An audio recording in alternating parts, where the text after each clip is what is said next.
Hello दोस्तों, नमस्कार। स्वागत है आपका अपने चैनल पर जिसका नाम BS टीचर एकेडमी। आज क्लास होगी दूसरी हमारी NCERT। और ये क्लास जो क्लास हमारी थर्ड चल रही है NCERT में CBSE बोर्ड के। और वहाँ पे जो लेसन नंबर है आज दूसरा होगा, वो उसका नाम है पौधों की परी। ठीक है, यहाँ से क्वेश्चन पूछ लिए जाते हैं। तो यहाँ पर जो पहला जो एक्सप्लेन करेंगे हम, यानी कि रविवार को हम सब बच्चे पास के बगीचे में गए।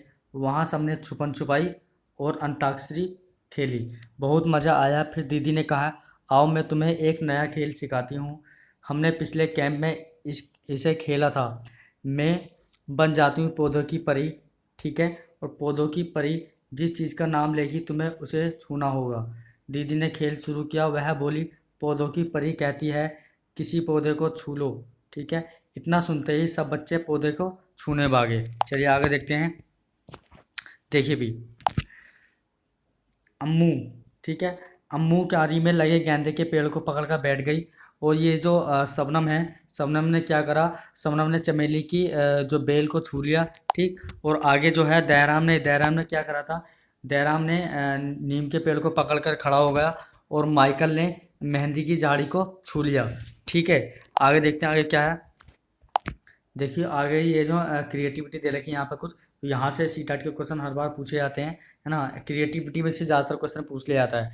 बच्चों से इस बारे में बातचीत की जा सकती है कि उनके यहाँ छुपन छुपाई, अंताक्षरी आदि खेलों को किस नाम से पुकारा जाता है। ठीक है, आगे देखते हैं आगे क्या कह रहा। दीदी बोली, अरे वाह, सबने एक एक पौधे को छू लिया। जरा देखो तो सबके पौधे कितने अलग अलग हैं। शबनम बोली, दीदी आप भी तो छोटे छोटे पौधों पर बैठी हो। सोचो तो दीदी किन पौधों पर बैठी होगी। ठीक है, वो किस पर बैठी होगी, तो वो बैठी होगी घास के ऊपर। ठीक है, आगे देखो, खेल खेल फिर शुरू हुआ। अब पौधों की परी ने कहा, एक ऐसे पेड़ को छुओ जिसका तना या तो बहुत मोटा हो या फिर बहुत पतला हो। आगे देखते हैं भी। देखिए भी, ये जो पेड़ का तना है ये काफ़ी मोटा है और ये है पतला। ठीक है, आगे देखते हैं। बच्चे फिर भागे मोटे और पतले तने वाले पेड़ों को छूने। क्या तुमने कोई ऐसा पेड़ देखा है जिसका तना चित्र में दिखाई गए पेड़ जितना मोटा हो। माइकल को खेल बड़ा रोचक लगने लगा था। खेल में परी बनकर वह सब बच्चों पर अपना हुक्म जो चला सकता था। वह बोला, अब मैं बनूंगा पौधे की परी। ठीक है, अब मैं बनूंगा पौधे की परी।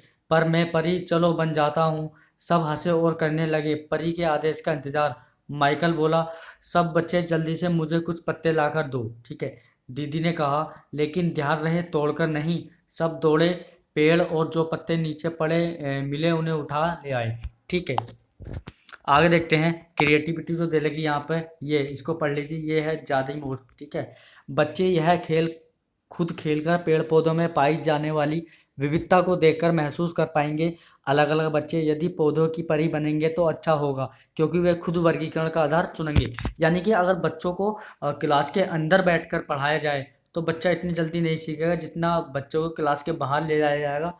और इस आधार पर उनको खेल के आधार पर उन बच्चों को सिखाया जाएगा। ठीक है, खेल खेल के आधार पर बच्चों को सिखाना चाहिए। और पेड़ पौधों में वो क्या कर लेंगे, खुद वर्गीकरण के आधार भी उसको चुन लेंगे। आगे चलते हैं भी।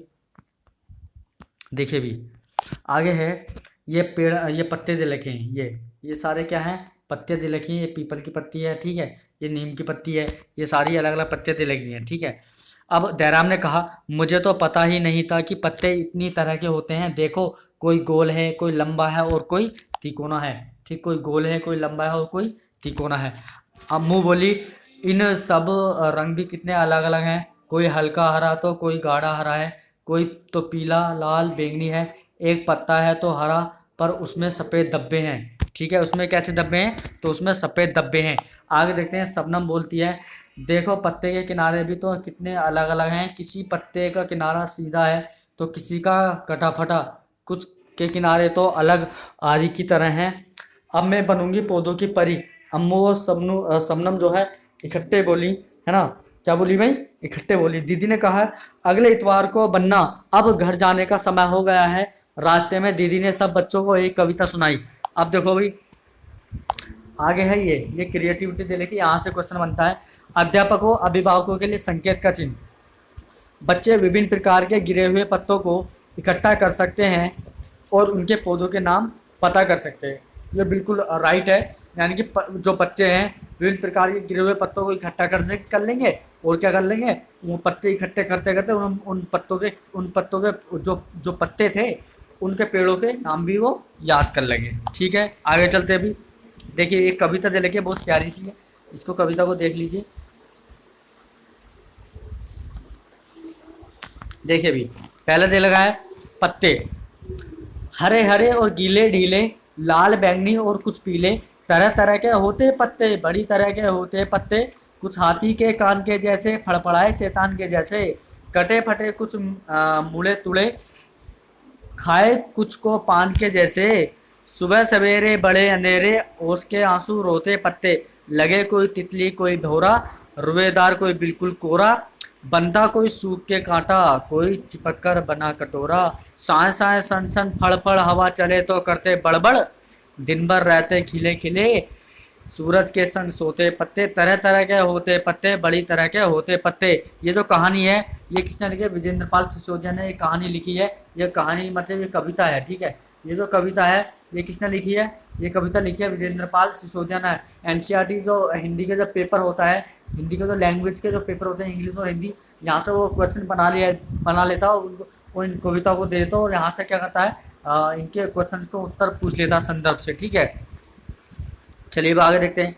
देखिए भी यहाँ देखिए क्रिएटिविटी देख लीजिए, जो क्रिएटिविटी रखी है। बच्चों को कविता गाना अच्छा लगता है, उन्हें ज़बरदस्ती याद कराने को नहीं कहा जाए, उन्हें ज़बरदस्ती याद करने को नहीं कहना चाहिए।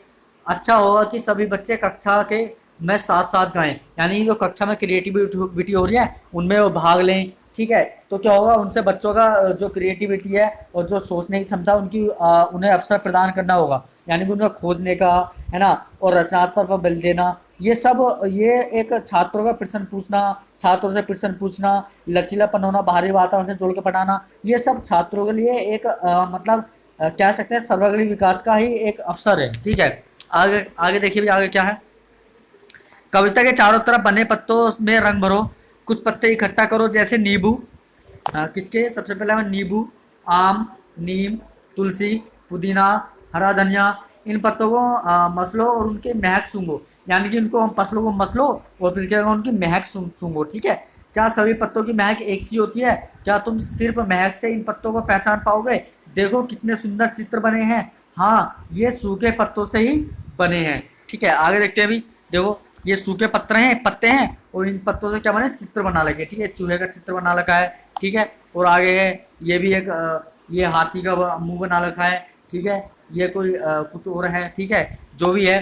ठीक, तो यहाँ पे जो है तुम भी अब सूखे पत्तों से अलग अलग जानवरों के चित्र अपनी कॉपी में बनाओ। ठीक है, अब यहाँ पे जो पहला वो दे रखा है क्रिएटिविटी दे रखी है, मशहूर कलाकार विष्णु चिंचालकर, इंदौर मध्य प्रदेश, यानी कि जो मशहूर कलाकार हैं, है ना, मशहूर कलाकार विष्णु चिंचालकर मध्य प्रदेश के रहने वाले हैं और इंदौर से। ठीक है, ऐसे सूखे पत्तों से बढ़िया चित्र बनाते थे। यह कलाकार भी उन्हीं से प्रेरित है, यानी कि ये जो मशहूर कलाकार विष्णु चिंचालकर हैं ये मध्य प्रदेश इंदौर के रहने वाले हैं और ये सूखे पत्तों से बढ़िया बढ़िया चित्र बनाते हैं। यहाँ से भी क्वेश्चन पूछ लिया आता है, तो इसको आप अपनी डायरी में लिख लेना, नोट्स में बना लेना आप इसको। ठीक है, चलिए आगे देखते हैं। अब आगे है, दीदी ने सबको पत्तों और तनों की छाप लेना भी सिखाया। देखो कैसे, एक कागज और मोमी रंग या पेंसिल लो। नंबर 2, पत्ते को मेज या जमीन पर रखो, ध्यान रहे जिस तरफ पत्ते की नसें उभरी हुई हैं उसे ऊपर की तरफ रखना चाहिए। ठीक है, नंबर 3, कागज को पत्ते पर रखो। नंबर 4, अब हल्के हाथ से कागज पर मोमी रंग या पेंसिल फेरो। नंबर 5, पत्ते और कागज को हिलाना नहीं। ठीक है, अब आगे देखो, अब इस तरह की किसी तरह की छाप भी लो, यानी कि अब इसी तरह की किसी तरह की छाप भी लो। ठीक है, आप क्या करेंगे, इसके लिए एक कागज को पकड़कर तने पर रखो और उस पर रंग फेरो। देखो तुम्हारे कागज पर तने की छाप बन गई है। अब आगे दे रखा है, अब एक दूसरे की बनाई छाप को देखो, क्या सब पेड़ों की छाप एक जैसी होती है? नहीं होती है ना बच्चों। तो आगे देखिए कौन से पत्ते की छाप अच्छी बनी है। आगे किसी पेड़ की छाप लेना मुश्किल था, क्यों मुश्किल था भाई? अब आगे देखेंगे क्यों मुश्किल था। देखिए भाई, चित्र में कौन सी चीजों पर फूल पत्तियों का डिजाइन बना हुआ है? अब देखो भाई कौन सी चीज़ों को फूल पत्तों का डिजाइन बना हुआ, ये पर्दा है, इस पर भी फूल पत्तों का डिजाइन बना हुआ है। ये एक मतलब दीवार पे कुछ आईना वगैरह लगा हुआ है, और यहाँ पर भी फूल पत्तों के निशान जो चिन्ह है वो बने हुए सोफे पे और तकिए पे बने हुए हैं, इसके बुक्स पे बने हुए हैं, और फिरोक पे जो लड़की है इसने फिरोक पे इसके चित्र बने हुए हैं, यहाँ भी चित्र बने हुए हैं। ठीक है भाई, आगे देखते हैं। क्रिएटिविटी देख लीजिए, ये वेरी वेरी मोस्ट क्रिएटिविटी है। ठीक है, पेड़ पौधों के बारे में जानकारी लेने के लिए बच्चे अपने बड़ों से पूछे अथवा किसी किसान या माली से पता करें। पेड़ पौधों के प्रति संवेदनशीलता, उनसे जुड़े अनुभवों को छोटे छोटे किस्से सुनाकर विकसित करना चाहिए। यानी कि जो कहानी के अनुभव होते हैं उनको बच्चों को अपने अनुभव के स्तर से, यानी कि अपनी कहानी के स्तर से बच्चों के सामने प्रस्तुत करना चाहिए, ताकि बच्चों को जल्दी से सीख मिल सके। चलिए आगे देखते हैं। अपने घर में देखा कि किन चीज़ों पर फूल पत्तों के डिज़ाइन बने हैं, तो भाई फूल पत्तों के डिज़ाइन बने हैं तो हमारी टेबल पे, ड्रेसिंग टेबल पर और बेड पे भी, और जो बेड शीट है उस पर भी बने रहते हैं। ठीक है, तुमने बहुत सारे पेड़ पौधे देखे हैं, उनमें से तुम कितनों के नाम जानते हो और उनके नाम लिखो, है ना। तो पेड़ पौधे जैसे नीम हो गया, बरगद हो गया, आम हो गया, केला हो गया, संतरा हो गया, मौसमी हो गया, अंगूर हो गया, लीची हो गया, ये सारे क्या पेड़ों के नाम है। ठीक है, आगे चलते हैं। अभी देखो यहाँ तक कुछ नहीं है। किसी बुजुर्ग से पता करो, यानी यहाँ कहा गया है कि किसी बुजुर्ग से पता करो क्या कोई ऐसा पेड़ है जो उस समय होते थे जब वे छोटे थे लेकिन अब दिखाई नहीं देते। तो यहाँ से सी टाइम से क्वेश्चन पूछा गया है, क्या कोई ऐसे पेड़ पौधे हैं जो पहले नहीं थे पर अब दिखते हैं, है ना। तो यहाँ से क्वेश्चन पूछ लिया जाता है कि ऑप्शन देता है, ऑप्शन यहाँ से बना देता है और क्या है वो आंसर देता है। अब देखिए, पेड़ से दोस्ती, तुम्हारे स्कूल या घर के आसपास कोई एक पेड़ ढूंढो और उससे दोस्ती करो। देखिए भाई, क्रिएटिविटी दे लेगी यहाँ पे जो क्रिएटिविटी दे लेगी ये देख लीजिए। बच्चों को किसी एक पेड़ से रिश्ता बनाने के लिए प्रेरित करें, उसे पानी देना, उसकी देखभाल करना, उसको बारीकी से देखना आदि, इससे पर्यावरण के प्रति उनका लगाव भी बढ़ेगा, है ना। यानी कि बच्चे को किसी एक पेड़ से रिश्ता बनाने के लिए प्रेरित करना और उसे पानी देना, उसकी देखभाल करना, उसकी बारीकी से देखना आदि, इसे पर्यावरण के प्रति संवेदना का लगाव भी उसको बच्चे को मिलेगा। ठीक है भाई, आगे देखते हैं। क्या यह पेड़ फूल या फल देता है, बताओ कौन से। इस पेड़ के पत्ते कैसे हैं, क्या इस पेड़ पर पक्षी या अन्य जानवर रहते हैं, कौन से, है ना। अपने इस दोस्त पेड़ के बारे में और भी बहुत सी बातें पता करो और सभी को बताओ। अपने किसी दोस्त पेड़ का चित्र नीचे बताइए तथा रंग भरिए। ठीक है, तो ये जो है ये एक चूहे का चित्र बनाया हुआ है। ठीक है, तो भाई ये थे एनसीईआरटी का जो दूसरा पार्ट था, ये एनसीईआरटी का हमारा दूसरा पार्ट कंप्लीट हो गया है। ठीक है, आगे हम एनसीईआरटी का तीसरा लेसन लेकर आएंगे, और जो क्लास 3 से हमारे एनसीईआरटी की क्लास 3 से चल रहे हैं। तो लेसन 2 आज कंप्लीट हो गए हमारे। तो तब तक के लिए जय हिंद, जय भारत।